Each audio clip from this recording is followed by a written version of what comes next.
Hello friends, मेरा नाम है नीलेश बजाज और इस वीडियो में हम देखेंगे pointer to the object of a class in C plus plus. Okay, so let's start. देखिए, आपने मेरे पहले के प्रोग्राम्स देखे होंगे जिसमें हम क्लास और उस क्लास को एक्सेस करने के लिए ऑब्जेक्ट्स बनाते हैं। जैसे फॉर एग्जांपल यहाँ पे हमने क्या लिया है, एक सैम्पल नाम का क्लास, और उस सैम्पल नाम के क्लास के पास में कुछ डेटा है और कुछ मेंबर फंक्शंस हैं। तो क्लास के किसी भी डेटा को एक्सेस करने के लिए हमने यहाँ पे क्या क्रिएट किए, सैम्पल क्लास के दो object, that is S1 and S2। अब जैसे सैम्पल क्लास के पास में दो डेटा है तो हर ऑब्जेक्ट कितनी वैल्यू एक्सेस कर सकता, दो। जैसे S1 कौन सी दो वैल्यू लेगा, x एंड y। उसी तरह S2 कौन सी वैल्यू लेगा, तो दो x and y। Okay, data की वैल्यू लेने के लिए यहाँ पे हमने एक फंक्शन बनाया गेट, और उसी डेटा की वैल्यू को शो करने के लिए यहाँ पर एक फंक्शन बनाया शो, ताकि जब सबसे पहले S1 गेट फंक्शन को अगर कॉल करता है तो S1 के पास उसके x और y आ जाए, यानी कि S1 जैसे ही गेट फंक्शन को कॉल करेगा तो उसके पास में उसके x और y की वैल्यू इनपुट हो जाएंगी।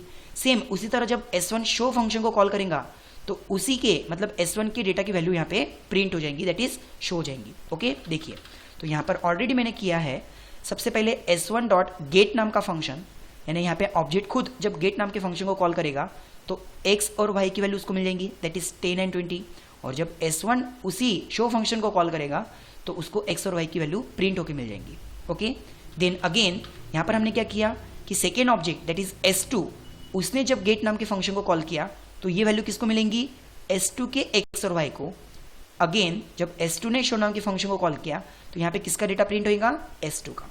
ओके, देखिए पहला डेटा किसका प्रिंट हुआ, S1 का, और सेकेंड डेटा किसका प्रिंट हुआ, S2 का। अब यही टास्क हम चाहते हैं यूजिंग पॉइंटर। आपको ये तो पता होगा कि pointers are represented by star symbol. Okay, जैसे फॉर एग्जांपल अगर मेरे पास में कोई इंटीजर का डेटा रहता था, लाइक इंटीजर एक आधा वेरिएबल है सपोज i, और उसके पास में वैल्यू है 10, तो अगर मुझे इस i यानी इंटीजर वेरिएबल का पॉइंटर बनाना है तो मैं यहाँ पे कैसे लिखेंगे, पॉइंटर सपोज p, और pointers are used to store address. जैसे कि यहाँ पे मैं p equals to address of अगर i लिखता हूँ तो इसका मतलब क्या हुआ, हमारे इंटीजर वेरिएबल का एड्रेस किसके पास में स्टोर है, p के पास। सेम जिस तरह से हमने इंटीजर वेरिएबल का पॉइंटर बनाया और हमारे वेरिएबल का एड्रेस उस पॉइंटर में स्टोर किया, सेम उसी तरह मेरे पास में सैम्पल टाइप का एक ऑब्जेक्ट है S1 और सैम्पल टाइप का एक ऑब्जेक्ट है S2। तो इनका एड्रेस स्टोर करने के लिए यहाँ पर मैंने क्या किया, पॉइंटर एक p बनाया। ओके, और पॉइंटर क्या करते हैं, आपके वेरिएबल का यानी कि आपके ऑब्जेक्ट का एड्रेस स्टोर करेंगे। जैसे फॉर एग्जांपल यहाँ पर मैं सबसे पहले स्टोर करता हूँ, यहाँ पे सबसे पहले मैं लिखता हूँ p equals to address of S1। मतलब आपका जो ऑब्जेक्ट है दैट इज S1, उसका पूरा एड्रेस किसके पास चला गया, p के पास। जैसे कि फॉर एग्जांपल ये था आपका S1 जो क्या क्या ले सकता है, x और y की वैल्यू ले सकता है, लेकिन इसका जो एड्रेस है ये पूरा का पूरा एड्रेस आपने किसको दे दिया, पॉइंटर के पास।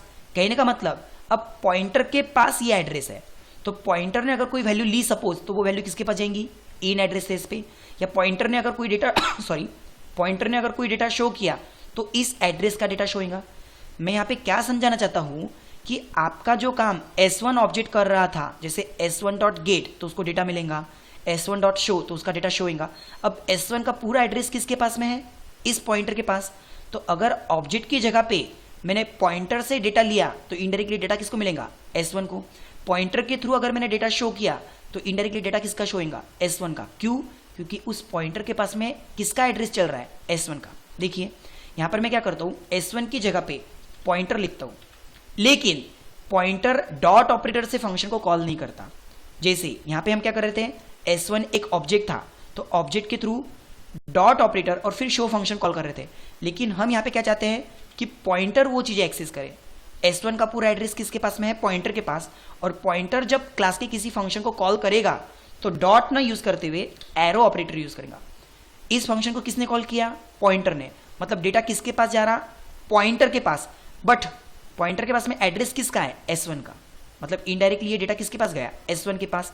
सेम यहाँ पे पॉइंटर एरो ऑपरेटर की मदद से शो फंक्शन कॉल कर सकता था ताकि डेटा शो जाए, लेकिन हम यहाँ पे ये दिखाना चाहेंगे कि जो डेटा पॉइंटर के पास गया और पॉइंटर के पास S1 का एड्रेस होने की वजह से अगर S1 ने डेटा शो किया, ऑब्जेक्ट ने अगर डेटा शो किया तो डेटा प्रिंट होएगा, कौन सा 3920।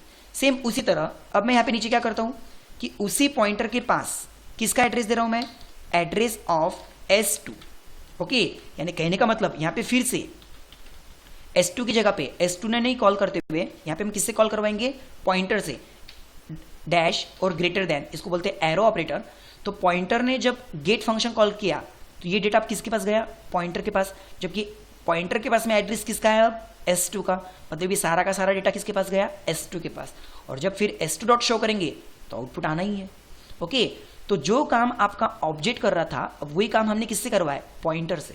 सिर्फ इतना है कि ऑब्जेक्ट अगर किसी फंक्शन को कॉल करता है तो डॉट ऑपरेटर यूज करता as a member accessing operator, लेकिन जब पॉइंटर काम करेगा तो पॉइंटर क्या यूज करेगा, डैश और ग्रेटर देन, जिसको बोलते हैं एरो ऑपरेटर। ओके, तो देखो यहाँ पे सबसे पहले डेटा किसने लिया, पॉइंटर ने, इनडायरेक्टली किसने, S1 ने। फिर उसी पॉइंटर के पास में एड्रेस किसका है, S2 का, मतलब डेटा किसने लिया, पॉइंटर ने, मतलब इनडायरेक्टली किसने लिया, S2 ने। देखो अब इसको हम रद्द करते हैं, मतलब S1 ने जब शो किया तो उसको उसका डेटा मिल चुका था, और S2 ने शो किया तो उसको उसका डेटा मिल चुका था। ओके, चाहते तो आप यहाँ पे S1 डॉट शो की जगह पे पॉइंटर से शो कर सकते थे, लाइक दिस वन, यहां पर भी। लेकिन मैं क्या बताना चाहता था आपको कि पॉइंटर के पास में पहले S1 का एड्रेस था, तो S1 ने अगर शो किया तो भी आपको आउटपुट मिल रहा। सेम पॉइंटर के बाद में किसका एड्रेस आया, S2 का, तो यहाँ पे अगर S2 ने शो किया होता तो उसका डेटा मिलता था।